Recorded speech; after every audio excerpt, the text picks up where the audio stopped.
welcome back to We Need to Talk About, a video podcast series where Digital Spy gets together to chat about all the biggest moments in TV. Today we're going to be chatting about Nine Perfect Strangers, Amazon Prime's new Nicole Kidman drama series, and the TV team are all here. We have myself, Deputy TV Editor, we have Laura Jane Turner, the TV Editor, and Abby Robinson, our TV writer. So we already talked a little bit before, and we have a lot of mixed feelings about this show. So I'm dying to know, Abby, why do you hate Nine Perfect Strangers? So I'd already read the book prior to coming to this, and I did not like it at all. It starts off in a really interesting and intriguing place, and it really sucks you in, but then it hits this massive lull in the middle, and that's sustained all the way through to the very end. And that was pretty much the consensus among critics and readers. So I wasn't expecting a lot coming to this. Then I watched the trailer, which was really intense and trippy, and again pulled me back in, and I thought, oh, maybe it's going to be different. And then I sat down to watch it, and I just found it excruciating. I found it slow, particularly at the beginning. It kind of ramped up a bit when things started to be revealed and unfurled, but then I just think, like the book, it hits a wall in the center, and again that is carried through right until the end. We've obviously only seen 6 episodes, there are 8 in total, but I'm not excited to watch the final 2 episodes, and those are the ones that I should be excited for. There are a number of other reasons why it really didn't float my boat, but I'm sure we'll get into those later on. But I found the pacing and the characterization as well a little bit problematic, but yeah, we'll get to that later on.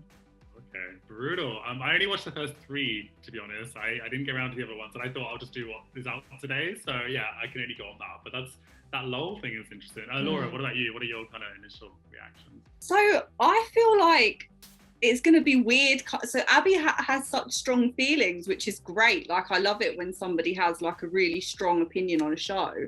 I am like really on the fence. Like, I don't really have any strong feelings either way. I don't love it, but I don't hate it. It's okay. Like, I was quite intrigued so I got to the end of episode 1, bearing in mind I've never read the book, so I went in completely blind, didn't really know what to expect. Got to the end of episode 1, and I was kind of intrigued because I was like, there's something very creepy and dodgy going on here, and I kind of want to know what's going on. And I kind of had that Lost vibe where it's like, you need to know what the overall story is. And then with the next episode or 2, I was just kind of what Abby said, like the pacing just got a bit disappointing, and it was just really slow, and I feel like I haven't been given enough information at this point to be intrigued enough to carry on right through to the end. So yeah, I don't have strong feelings either way, but I'm not hooked. And as you both know, because I talk about it all the time, my biggest thing with a TV show is I want to be left wanting more. Like, I love that feeling of being completely immersed in a story and wanting to kind of, watch one more episode before I go to sleep, and next thing I know it's 4 a.m. And I don't have that feeling with this. So I guess that's kind of something quite big lacking for me with this show. Interesting. So Abby hates it. Laura, you're very on the fence. I don't love it. I'm not like obsessed, but I do really like it. I thought the first episode was really strong. It really pulled me in. I know it is slow to some degree, but I felt like the characterization was so strong, and all these mysteries were kind of bubbling under the surface. You know, not just Nicole Kidman's, but also what's going on with all these mental, like, unhinged guests. But I mean, I do agree, like episodes 2 and 3, it did start to slow up bit, and I am, you know, I've only watched 3, but I am wondering how do they sustain this for 8 episodes, and it sounds like not very well from the sound of it.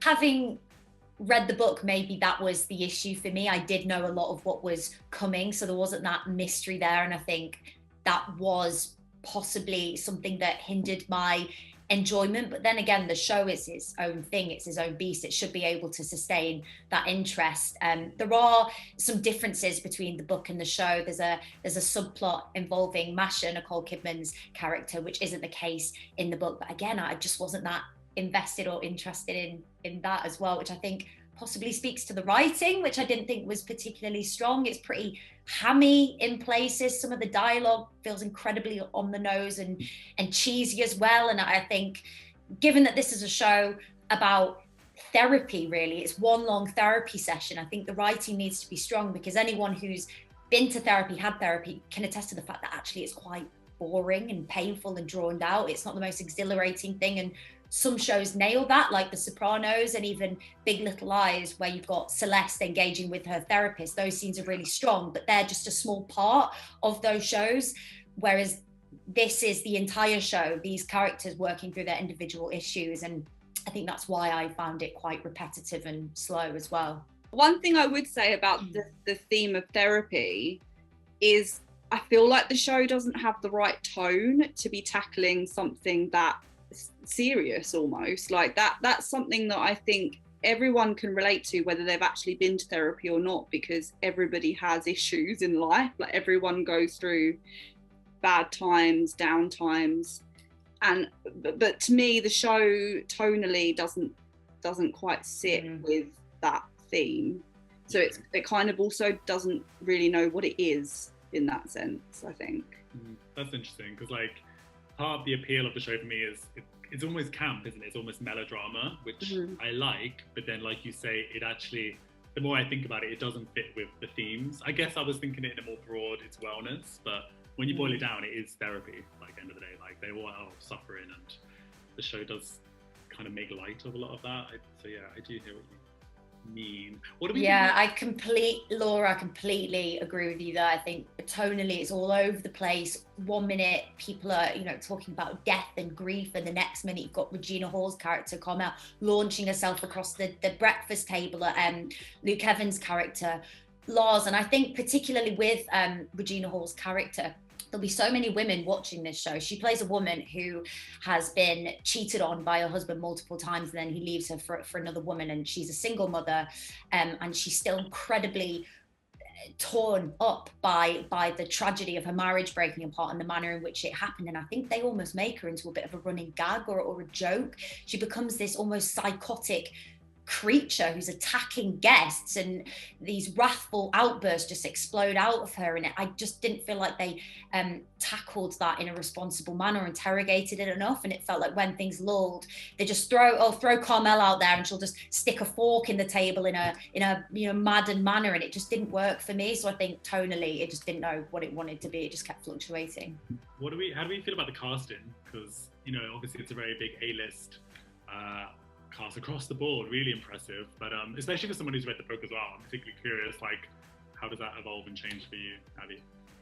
Masha, I feel like Nicole Kidman was sleepwalking through this role. I feel like we've seen her do this sort of bedazzled, wide-eyed, mysterious, stares into the middle of nothing character before, and I don't feel like we saw the best of her. I don't feel like it challenged her. It was serviceable, it's watchable, but I also feel like in the book there's more enigma and mystery to Masha. There's more that's held back, and because of that she feels more dangerous, and you don't quite know where you stand with her, whereas in this we get a lot of her. And I guess given that it is Nicole Kidman playing her, they are gonna put her on screen a lot because she's a big ticket event, she's a big name, people want to watch her. But I actually feel like we saw too much of her and heard too much from her, and because of that, the unsettling energy that's set up in the beginning about, who is this woman and is she dangerous and are the guests going to be okay, I don't think that translated. So I didn't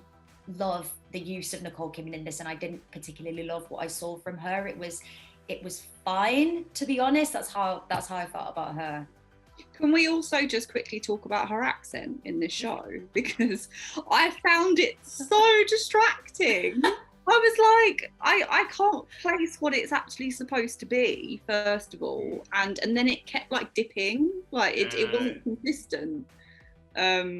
Yeah. I feel like Russian actors, just the amount of Westerners who were cast in Russian parts, they must be angry. This is like an epidemic. This happens all the time, and no one nails the accent. I've yet to hear a Western actor, or the vast majority of Western actors really nail that Russian accent. I think it's quite insulting, really, that they just keep casting Americans or English people as Russians.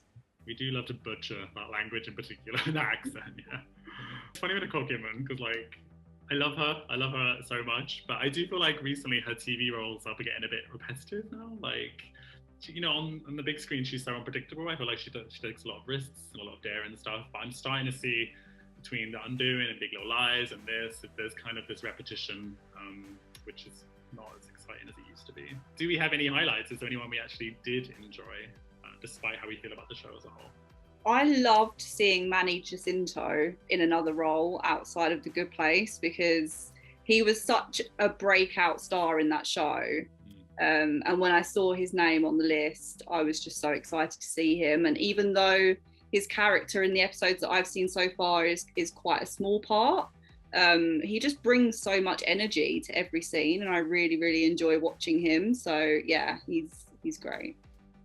Yeah, I think the more pared down performances were my favourite. So Manny, his character is pretty centred and calm, and I find him very watchable because of that. Whereas Regina Hall, I think she's a brilliant actor, but in this, just because of the characterisation, I felt again she was let down. But during her quieter moments, when we're really getting that sorrow coming through from her, I thought she was brilliant. And I think Michael Shannon as well was really great in this. I think his character is really interesting, and the way we see him develop across the episodes, and he's just a really solid performer in everything he does, and I think he really showcased that in this as well. And I just loved the whole, hi, I'm Napoleon Marconi. Like, It's what so a name. Such a good name. Yeah. That was my name. I would literally never just call myself Napoleon. I would always be Napoleon Marconi. Marconi. Yeah, I thought the girl who played his daughter in the show, I can't remember her name, I thought she was really great as well. But again, she had a lot of very subtle aspects to her performance. It was quite still. She wasn't really doing a lot of, there's a few moments where it all builds up inside her and you see her in a sauna screaming alongside Luke Evans' character, but I thought she was really, really solid as well. I really enjoyed Samara Weaving as well. I've been a big fan of her for a while, and like she's such a transformation, just like physically I would not have recognized her, and I think she really is submerged in the role. I really love seeing that. Yeah, when I spoke to her for this, she said that she had fake boobs and a fake butt, and her face was pulled back with wire, so she really underwent a proper physical transformation for this to really become this character. And she said people on set didn't recognize who she was when she emerged and she was all done up. She said her iPhone didn't recognize her face when she tried to log in. Regina Hall was like, who is this woman on set? She was like, it's me, which must have been really strange, but I thought she really committed to the performance, and it felt like a different role for her as well, which was really cool to see. Definitely. And the physicality of it it didn't carry it. She was still great within that, which is, I think, hard to pull off sometimes. Yeah.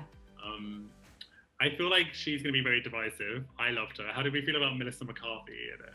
I really enjoyed her. Love what I've seen of her so far, but then I just love her. Like, again, she's got such screen presence and charisma. Yeah. And I mean, she's not necessarily the most likable person, but then I don't really think any of them are particularly likable, the guests, I mean. But yeah, she's got some great one-liners. Like, she did have me laughing. Yeah, I think she's impossible to hate. I just don't think you can hate on Melissa McCarthy. You just want to be her mate and go and get bladdered with her and just laugh about the world. I just think she's great. So yeah, I love her in pretty much everything I've seen her in. Oh, that's good. I was kind of worried. I kind of thought maybe you guys would think she was too much or too big a presence, but yeah. So okay, we're all on the same page. That's good. Yeah. We're all part of the Melissa McCarthy fan club. Yes. She's come a long way since Gilmore Girls. She has, yeah. So how do we feel about the show in general compared to other David E. Kelly shows? Because we mentioned Big Little Lies earlier, and he's done that. He's done The Undoing, but then which is more prestige. But then he's also done stuff like Big Sky, which is not prestige in the slightest. So how does that compare in the prestige to trash kind of scale that we're talking? See, I loved The Undoing so much. and I just think it's in a completely different league, like, to this. I think the great thing with I think The Undoing is kind of what this is trying to recreate, because it's got the thrillery aspect to it, it's got the heavy themes aspect to it, it's got the mystery aspect to it, but The Undoing really nailed its tone and handled all of those things in a really compelling but also responsible way, I felt, whereas this is kind of lacking being compelling in that sense. I feel I don't think it lives up to that. And same with Big Little Lies. I loved the first series when that dropped. That was an obsessive binge for me. I was like, I have to keep watching to like find out what happens, and again, don't have that feeling this time around. So I kind of feel like it misses the mark a bit in terms of the expectation that those shows have kind of set up. I haven't seen Big Sky, so I can't comment on that. You don't want to. You don't want to. I think that David E. Kelly he's bizarre, isn't he? Because some of the stuff he does is really great, and some of it's not just it's bad, it's really bad. He's so uneven and you never quite know what you're gonna get. He always has big talent on his side. He always manages to sign up these huge names, which obviously draws people in. I agree with Laura, this isn't on the same level as The Undoing and Big Little Lies. They kept me completely compelled and hooked in from start to finish, even when things in The Undoing kind of swerved into the melodramatic sphere. I was still completely compelled and was desperate to know how it ended, and with this I really couldn't care less. So I don't think this matches up to those at all. I know I'm the most positive about the show, but I do agree with you both. Like, I'm not having that compelling, addictive kind of need to watch everything the same I did with those other shows. I feel The Undoing had flaws. Like, I didn't think it was up there with Big Little Lies, but I do think it was better than this one. Although I'm still keen. Maybe no one else is keen. Abby, you mentioned earlier about there's some kind of problematic aspects you wanted to talk about. Was that to do with the therapy, or was there something else you were thinking as well? Going back to what Laura talked about before, with the fact that it's handling some really weighty themes, suicide, addiction, and I just feel like it turns them into a bit of a device or a gag, and rather than really interrogate them properly, I just feel like it felt disingenuous, and I just feel like it wasn't particularly responsible, and it really wasn't about getting to the heart of those matters. It was just about keeping us on our toes, and we're going to throw another thing in there and see what happens. And yeah, it just didn't feel responsible enough for me. Another defining aspect of Nicole Kidman, of course, is the wigs. We haven't talked about the wig yet. How do you feel about this wig? I need to know how she managed to go underwater, fully submerged in the swimming pool, and then come up with her wig perfectly intact and looking like a mermaid. Like, I don't understand how they did that. Props to makeup, man, like behind the scenes. I mean, yeah, they did some wondrous things, and that wig was one of them. She looked great. She does look great all the time, obviously, but she looked fantastic in that wig. It really suits her. And that was one aspect of the character that I do think really worked with her, the icy blonde ice queen aspect. I really liked it. Definitely. I mean, I feel like there's definitely some Marvel CGI stuff going on. Could that just be makeup? How did that, that's impossible. I don't know. But the one thing that I wanted to bring up, just because it creeped me out so much, was when they were all told to start digging their own graves. Yeah. And that was like the first moment for me where I got like a really eerie feeling of like something bad is going on here. Because it's so vibrant and so colourful to look at. You're kind of lulled into a false sense of security at first, of like, oh, they're in this beautiful spa and they've got these lovely fruit drinks and it's all so beautiful and pretty and picturesque, and then all of a sudden it's like, oh, here's a spade, go and dig a ditch and then lie in it. And it kind of reminded me of Midsummer a little bit, and you both know how much that film utterly traumatized the life out of me.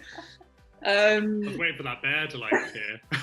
Don't, honestly. But I mean, you're right. It's so beautifully shot, though, visually. I'm sure we can all agree it's really well made in that sense. I know for me, because I haven't read the book either, I guess within the story, it's like kind of rebirth, isn't it? It's like your old self is dying to bring in the new, but like, is she going to make that literal? I don't know. Like, Abby, what was your kind of take on it? Well, just going back to the grave thing, I've read something somewhere that apparently there are retreats that do that, and I'd just be like, nah, no. I'd leave. I would literally leave. Bye. I don't want to think about my own mortality. I'm not ready to do that yet. No.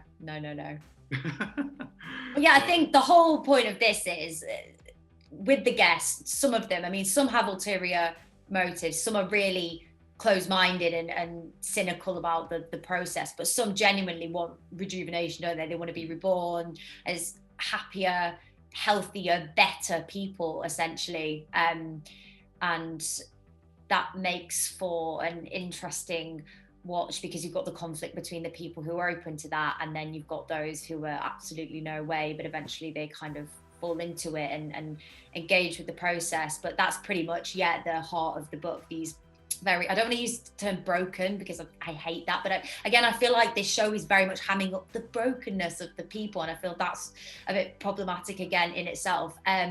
But that's, yes, it's very much at the heart of the book as well, and the show reflects that entirely. I do like that kind of Agatha Christie almost vibe, you know, like who did the murder, even though it's not a whodunit in that sense. There's definitely like everyone has done something. That would have hooked me though. Kill one of the strangers on day one and then turn it into a murder mystery, and then you've got my kind of show right there. Who would you have killed? Who's your number one? Oh, that's a good question. Good question. Maybe the dodgy guy that keeps shouting at Melissa McCarthy's character. Oh, Tony. Yeah. Bobby, the actor, Bobby Yeah. Cannavale. Yeah, just because he keeps shouting at her, and I'm like, leave her alone. He's so annoying. He killed her with a grape, and I'm like, what? I love that scene, but I was very upset for her. Like, what a waste of a grape, honestly. I know. Who would you kill, Abby? Who's your number one? That's a really tough question, because I feel like in different circumstances there'd be something to like about all of them, but just given the situation, I'd kill Masha. Yeah, I'd just be off with Masha. I don't like her. I've not got any time for her. I think she's not worked through her own trauma, and she's trying to help these people overcome their own issues, and I'm like, this is very immoral and dodgy. So yeah, I do offer that and bring in someone responsible that can actually help these people. That's what I do. But the magic wig, like, we I can't. know. Michael Shannon. I would kill Michael Shannon. Oh, Napoleon Marconi. I love him in theory. Napoleon. I love Napoleon Marconi in theory, but like, and I find him really annoying, and I think it does work really well within the story. I think he's supposed to be, and I think he creates all this tension, and even his own family seem to resent him all the time, and that's all really well done. But if I was there, he'd be the first to go. I can't bear him. The first in the long line. I would just leave Manny and Nicole alive, and the three of us would just hang out in paradise. That's my life. Yeah, Manny can stay. Manny's a babe. Yeah. All the time in the world for him. Oh, and Melissa, because she's fun. Like, she'll keep us entertained. Yeah. What, so you'd kill everyone else? Yeah, I think so. Although Samara, David's maybe. like planning a massacre. Oh my goodness. I would watch that though, literally. Would that be great? Season 2. So, assuming they will survive, I don't even know. Which I guess brings us to, I know you've seen more than us, Abby, but like, what do we want to see next in the show to like improve it? There's a subplot about Mashas Past. Well, it's like quick. she's being watched by someone, Yeah. which is different, because in the book she just has a heart attack at her desk because she's overworked and stressed. That was weird. I don't know why well, I guess it feeds into this subplot that's happening, but again, I feel like that was an unnecessary detail, and maybe they've added it in to make it more interesting for TV. But yeah, in the book she just has a heart attack at her desk, and that's why she has this rebirth. I mean, we've all said we love a murder, so maybe like this attempted murder is their way of like getting us in. And I guess we've also seen the texts that she's getting, those weird texts. Yes, that's the subplot, the fact that someone is threatening her, essentially. Basically, I need to know who's behind that. We need some answers now. I feel like my problem is there aren't enough answers, and I get that they have to do that to sustain your interest, but we need to start getting some clarity on certain things, because it's just too repetitive for me at the moment. Without spoiling the book, do you think it's going to be the same ending as the book, or do you think they're going to deviate? I think because some of it is entirely new, obviously don't know in regards to any of that, but I feel like at the end of the book it's really weird, the book ends and then you get this rundown of what happened to all the characters afterwards. It's a little bit like if there was going to be a next time on, it would be that kind of thing. And I feel like some of that is going to wrap up in the same way in regards to certain relationships that are formed at Tranquillum House. But I honestly don't know. I feel like because some of it is so vastly different, it could wrap up in a totally different way. So yeah, I'm not too sure. I'm struggling to like nail down what the end goal is for this retreat, whether it actually is what it says on the tin and they're trying to like heal people's trauma, or whether there's something darker going on. Because at the moment it feels like the fact that they're like taking people's blood and like making them eat and drink certain things that are tailored to each individual person, like that to me is like cult, like murder vibes, do you know what I mean? But then I don't know whether that is actually what they're going for, or whether that's just my brain that's reading things in that way. Like I don't know.